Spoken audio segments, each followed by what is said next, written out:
안녕하십니까 애청자 여러분, 놀라운 부동산 놀부입니다.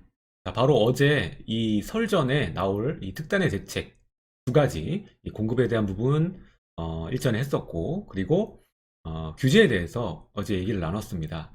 근데 올해 그 규제가 어떤 게 나온다 한들 시장에 큰 이 영향을 주긴 어렵다라고 생각을 합니다.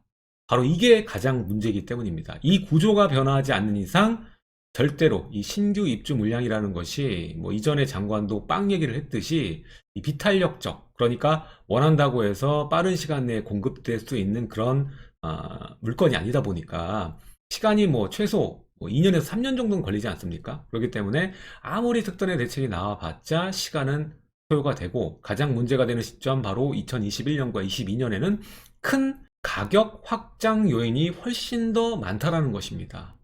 따라서 정말로 시장, 부동산 시장을 좀 안정화시키거나 하락 내지 조정을 만들어내기 위해서는 지금 현재 상황에서 가장 빠른 공급을 만들어낼 수 있는 제도는 뭘까? 그리고 잘못 내놓은 정책이라면 바로 잡아야 될 거 아닙니까? 그거를 또 자기네 실패를 인정하기 위해서 그대로 밀고 나가는 것만큼 우매한 것이 없다고 저는 생각합니다. 오히려 지금 얘기 나오는 3기 신도시의 상당량의 공급 물량은 필요 없을지도 모릅니다. 당장 지금은 이 위기를 해결하는 하나의 방법으로 논해질지 모르겠습니다만, 10년, 20년 뒤에는 이들 중에 분명히 쓸데없는 공급이 있을 거다라는 것이죠. 그래서 오늘은 지금 당장 공급을 내놓을 수 있는 방법 관련된 내용을 준비를 해봤습니다. 자, 기사를 봤는데요. 지금 현재 우리나라 거래세가 세계에서 1위라고 합니다. 그것도 압도적인 차이로. 자, 집을 못 파는 상황, 이 구조, 기존에 거래할 수 있는 물량마저 잠기게 하는 이 세금 구조에 대해서 오늘 이야기를 나눠보겠습니다. 시청하시기 전에 좋아요와 구독하기, 그리고 멤버십 가입해 주시면 놀라운 부동산 강의까지 시청이 가능하십니다. 그럼 지금 시작합니다.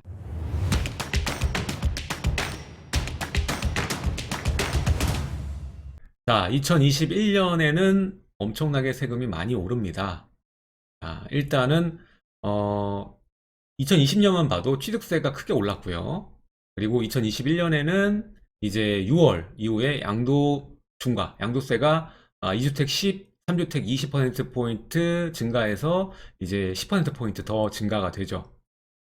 자, 이것만 해도 엄청나게 올라가는 거죠. 이제 취득부터 보유, 그리고 양도까지. 그리고 6월 이후가 되면은 우리 종부세 같은 경우에도 거의 2배 가량 크게 올라가는 상황이죠. 그리고 법인도 세금이 엄청나게 세지고요. 자, 이렇게 세금이 올라가는 이 상황, 이 명분을 거의 이제 일반자들은 해외사례를 많이 들었습니다. 지금 취득세가 우리나라가 싼 편이다. 뭐 양도세가 싼 편이다. 보유세가 싼 편이다. 어느 나라, 뭐 오스트리아, 뭐 미국, 뭐 이러면서 선진국 사례를 들면서 우리나라는 거의 뭐 굉장히 낮은 상태이기 때문에 올려야 된다. 올린 나라들 보니까는 뭐 투기가 없다. 독일 얘기도 하고 뭐 이런 식으로 해서 다 하나하나 올렸다는 거죠. 문제는 뭐냐면 모든 국가에 제일 그 비싼 세율을 적용해 갖고 모델로 해 갖고 잡았기 때문에 우리나라는 모든 세금이 지금 비싸지는 상황이라는 겁니다. 각 나라마다 문화가 있고 뭐 부동산에 관련된 트렌드 뭐 이런 것들이 다 있을 텐데, 우리나라는 그런 생각은 안 하고 세금 올릴 생각만 하고 지금 세금을 올리고요. 눈치를 또 많이 보죠. 이번에 또 하루 만에 바뀌긴 했는데, 기사 보시면은 뭐 소주값과 담배값을 또 인상하는 그 얘기가 나왔었는데, 그걸 두고 사람들이 많이 얘기를 하니까 또 그런 얘기 한 적이 없다, 이렇게 또 꼬리를 내렸죠. 지금 이런 것들이 다 한 번씩 얘기가 나왔다가 결국에 진행되는 경우가 상당히 많기 때문에 여러분들이 여기에는 좀 더 민감하게 반응할 필요가 있지 않나라는 생각이 듭니다. 왜 그러냐면 지금 OECD 국가 중에서 비교를 해보니까 이 한국의 자산거래세 비중이 OECD 회원국 중에서 압도적으로 1위를 했습니다. 압도적으로. 2위와 차이가 거의 뭐 2배 가까운 정도의 수준으로 1위예요. 일단 여기서 자산거래세라는 것은 뭐냐면 우리가 주식이나 뭐 이런 것들 있지 않습니까? 이걸 사고 파는데 발생되는 세금인데, 부동산의 경우에는 우리나라는 부동산이 압도적으로 큽니다. 부동산의 경우에는 취득세를 두고 얘기가 나오는 거고요. 지금 이 양도세나 뭐 다른 부분도 얘기하겠지만 일단은 거래세가 1위고요. 그리고 보유세가 제일 낮은데 보유세는 18입니다. 참고로 이 OECD 그 회원국은 총 38개 국가가 있습니다. 그 중에 18이면 이것도 뭐 낮다고 표현하기는 어렵죠. 예, 중위권, 중상위권 정도로 봐야 되겠죠. 그래서 이 거래세가 압도적으로 1위다. 예, 이렇게 보시면 될 것 같고요. 자, 이게 그래프로 기사에 나온 건데, 자, 한국 자산 거래세 선진국 제치고 1위라는 것이고 한국이 지금 1.89입니다. 예, 이거는 GDP 국내 총생산 대비했을 때 거래세를 비중을 보고 퍼센트를 매긴 건데 거의 이제 2% 가까운 것이고 2위 벨기에, 이탈리아, 호주 뭐 이런 식입니다. 그리고 유럽에 있는 선진국들이 또 그 위에 순위를 매기고 있는데 OECD 평균을 보니까 0.45입니다. 그럼 여기서 0.45에서 1.89면은 4배가 조금 넘게 차이가 나는 것이죠. 네, 평균보다. 근데 이게 중요한 게 뭐냐면 2018년 기준입니다. 우리가 세금을 급격히 올린 게 언제죠? 2018년, 19년, 20년입니다. 네, 지금 21년이죠? 올해 또 오릅니다. 자, 18년 기준 GDP 대비 1.89, 그리고 38개국 전체 평균이 0.45, 4배 정도의 차이. 자, 자산거래세 중에 가장 많은 비중을 가지고 있는 게 우리나라는 이제 부동산 거래세고요. 그리고 우리 이거 말고도 다른 것도 한번 보자고요. 이거 기사에도 또 나왔는데 이 양도소득세 이게 이제 개인 기준으로 봤을 때 GDP 대비 0.95%가 나오고요. 요거는 1위는 아닌데 이 OECD 국가 중에 3위입니다. 3위. 예, 38개 중에 3위. 예, 그래서 평균을 보니까 평균은 0.15예요. 0.15면은 거의 6배 차이가 나는 거예요. 양도소득세는. 평균보다 6배 정도 양도세가 굉장히 비싼 나라라는 거죠. 네. 자, 양도소득세 개인 기준 3위. 자, 스웨덴이 1.44. 그리고 미국이 2위, 한국이 3위입니다. 와, 우리나라가 이런 국가입니다. 이런 국가예요. 양도소득세는 세계 인류 국가. 세계 인류 국가인 겁니다. 그게 쟁쟁한 나라들이 있죠. 뭐 영국, 아일랜드 뭐 이렇게 나오는데 와, 이런 나라들보다 훨씬 높은 거예요, 우리나라가. 그것도 여기서도 지금 영국보다 3배 차이 나는 것이고 미국과는 거의 차이가 없는 것이고 2018년 이것도 기준입니다. 그래서 이 GDP 국내 총생산 대비했을 때 이 정도 수준이다. 부담하는 수준이죠. 액수로 따지면 당연히 얘네 국가가 더 클 수 있죠. 하지만 비중으로 봤을 때는 우리나라가 절대 낮지 않다라는 겁니다. 와우, 많이 냅니다. 그렇다면 이거 외에 양도소득세와 거래세, 취득세 얘기했는데 그 외 다른 세금은 다른 나라와 비교했을 때 어느 정도 수준이냐? 이것도 2018년 기준인데 상속증여세는 4위. 네, 상속증여세는 4위. 그리고 평균이 0.13이니까 3배 정도 차이가 나는 거죠. 네, 3배 정도 차이가 나는 겁니다. 그리고 요거를 얘기할 때 항상 얘기하는 게 지금 앞서 얘기했던 거래세가 비싼 나라 중에는 상속증여세가 없는 나라가 있습니다. 그러니까 토탈 패키지로 우리나라는 다 비싼 편이라는 거예요. 모든 세금이. 어느 나라는 이게 비싸면 이게 없는데 우리나라는 이것도 비싸고 저것도 비싸니까 이게 뒤에도 얘기하겠지만 구조 자체가 문제가 있는 거예요. 진짜 다주택자가 집을 팔게 하려면 양도세가 뭐 거래세가 싸고 양도세가 싸고 보유세가 높던가. 그렇죠. 그리고 지금 주택 경기가 너무 안 좋다. 그러면은 이 보유세를 낮추고 뭐 나중에 양도세를 높이고 뭐 이런 방향으로 가야 되지 않겠습니까? 근데 전혀 뭐 전략이 없는 거예요, 전략이. 세금에 대해서. 무조건 세금은 다 걷고 보자. 지금 이 전략이라는 거예요. 예. 그러니까 문제가 되는 거지. 그리고 재산세. 예, 보유세죠. 이거는 종부세가 아니라 이제 재산세를 얘기하는 겁니다. 보유세도 이제 두 가지잖아요. 근데 이제 평균 보면 1.07인데 우리가 평균보다 좀 못한 0.82 정도로 나와 있는데, 여러분, 이거는 여러분 믿으실 게 아니라 2018년 기준입니다. 보유세가 압도적으로 오르는 시즌은 19년부터죠. 19년, 20년, 21년입니다. 그래서 이 수치는 여러분들이 그냥 보고 이렇구나 정도만 이해하고 넘어가시면 되겠죠. 충격적인 것은 2018년 자료니까요. 자, 규제가 9.13이고 뭐 대책이 나온 게 이제 2018년 하반기니까 19년, 20년, 21년 동안 계속된 세금 강화고 올해는 토탈 패키지 다 취득, 보유, 양도까지 엄청나게 세금이 오르죠. 자, 게다가 가장 중요한 건 뭐냐? 공시가율 현실화죠.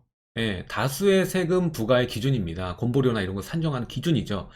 그렇기 때문에 그 공시가가 지금 크게 인상되는 게 가장 문제라는 거예요. 이게 2035년까지 완벽히 맞추겠다 이렇게 얘기를 했어요. 그래서 매년 올라가는 세금. 특히 이제 고가 아파트 같은 경우는 급격하게 세금이 올라가게 됩니다. 예. 자, 그래서 지금 이 기준으로는 맞지 않다라는 것이죠. 그리고 취득세도 중과됐잖아요. 거래세도 지금 아까 1위였잖아요. 근데 취득세 중과니까 더 큰 격차로 지금 1위로 달리고 있지 않을까라고 예상이 됩니다. 자, 그리고 아까 언급을 됐지만 상대적으로 낮게 나온 보유세도 지금은 낮지 않을 겁니다. 10위권 안에 있을 거라고 봅니다. 예. 자, 그래서 지금 생각을 해보면 가장 문제가 뭔가 따졌을 때 전략적으로 세금을 운용을 해야 되고 누구나 알기 쉽게 세금을 부과를 해야 걷기도 쉽고 걷는 입장에서 걷기도 쉽고 또 많은 국민들도 이 세제를 이해를 할 텐데 지금은 너무 어렵습니다. 자주 바뀌고요. 그리고 징벌적으로 세금을 활용하고 있어요. 잘못됐다라는 거죠. 그리고 아무리 징벌적으로 세금을 부과를 해도 정말 스마트하게 좀 세제 전략을 펴야 될 거 아닙니까? 뭐 앞뒤를 다 막았는데 퇴로도 없는데 그냥 안에서 죽으라는 소리밖에 더 돼요. 물량은 안 나오니까 그 기간 동안 이 사람들이 버티는 기간 동안 집값은 계속 크게 올라가는데 집값이 올라가면 또 버티게 되는 거 아닙니까? 또 전세가 또 올라가니까 전세금이 이 보유세 낼 돈을 만들어주는데 21년은 벌써 다 버틸 수 있어요. 엄청나게 전세가 올라갔거든. 자, 기존 물량 중 거래 가능 물건을 늘리는 것도 공급입니다. 지금 상황이 굉장히 심각한 상황입니다. 이 왜곡, 이 공급이 왜곡됐기 때문에 게다가 신규 입주 물량마저도 이렇게 줄어들었고 22년에는 강남에 입주하는 물량이 없어요. 게다가 분양건도 마찬가지. 지금 뭐 올해도 분양이 불투명한 단지도 많고 이런 상황에 청약 대기자들 엄청 많겠죠. 계속적으로 묶여 있는 겁니다. 어디로 터질까요? 거의 뭐 중저가 단지들 올해도 엄청 날 겁니다. 네. 이런 부분들이 걱정되는 거예요. 더 골마 터지기 전에 수를 써야 되지 않나라는 생각이 들고요. 일단 구조 자체가 양도세를 크게 올렸기 때문에 도망갈 곳이 없고요. 보유세마저 크게 올리면서 이 사람들은 어떻게 됐을까요? 양도세를 피해서 다른 방향을 택하겠죠. 그래서 임대사업자 냈고 증여를 선택했습니다. 지금 증여취득세가 12%까지 올랐는데도 그래도 증여하시는 분들 있습니다. 또 이것도 증여세도 나중에 올린다고 얘기 나올 것 같아요. 네. 자, 그리고 장기간 거래가 불가능하도록 만들었다는 것이 뭐냐면 임사하고 증여 같은 경우에 장기로 등록을 하셨기 때문에 8년, 증여인 5년 동안 팔지가 못하죠. 그리고 현재도 마찬가지로 보유세보다는 양도세 중과가 훨씬 더 부담이기 때문에 보유세가 증가해도 못 팔고 있는 상황이에요. 집을 팔지 못하고 있는 겁니다. 팔고 싶은 분들 많아요. 근데 못 파는 거예요. 중과 때문에. 예. 그래서 결국에 이러한 세금 부과 정책 때문에 공급이 왜곡되면서 가격만 폭등하고 있다라는 것이죠. 입만 아픕니다. 이 얘기할 때는. 자, 그래서 결론은 지금 더 늦기 전에 국민을 생각한다면 좀 자존심을 버리는 것이 좋겠다. 이반자들과 이 정권은 자존심을 좀 버리는 게 좋지 않을까. 그래야 지금이라도 기존 주택이 출회되면서 이 필요 없는 공급 대책 피지 않아도 되지 않을까라는 생각입니다. 자, 다주택자 양도세 완화 지금 사실상 어렵죠. 아무리 그래도 정치적으로 보자면요. 정책을 한번 폈다가 철회하게 되면 실패를 인정하는 꼴이잖아요. 그래서 기존에 지지하던 층도 비판을 할 수밖에 없는 것이고 또 그 실패를 구실 삼아서 또 많은 이 정치적 문제점을 야기하겠죠. 그래서 이해는 합니다. 이해는 하는데 사실상 시장을 위한다면 국민을 위한다면 절충책으로 한시적 완화를 한 번 더 고려를 해보면 좋지 않을까라는 생각이 듭니다. 한시적 완화 바로 푸는 게 아니라 뭐 1년이든 2년이든 기간을 주고 다주택자가 집을 팔게끔 만들어주는 숨통을 좀 만들어줘야 좀 지금의 현재 이 공급 왜곡 상황을 벗어날 수 있지 않나라는 생각이 듭니다. 자, 그렇게 한다면 이렇게까지 했다라는 그 하나의 또 제스처가 될 수 있지 않습니까? 그래서 지금 보유세 인상안에 대한 정당성을 부여받고 또 공급을 일시적으로 증가시키는 하나의 전략 구조가 되지 않을까라는 생각이 듭니다.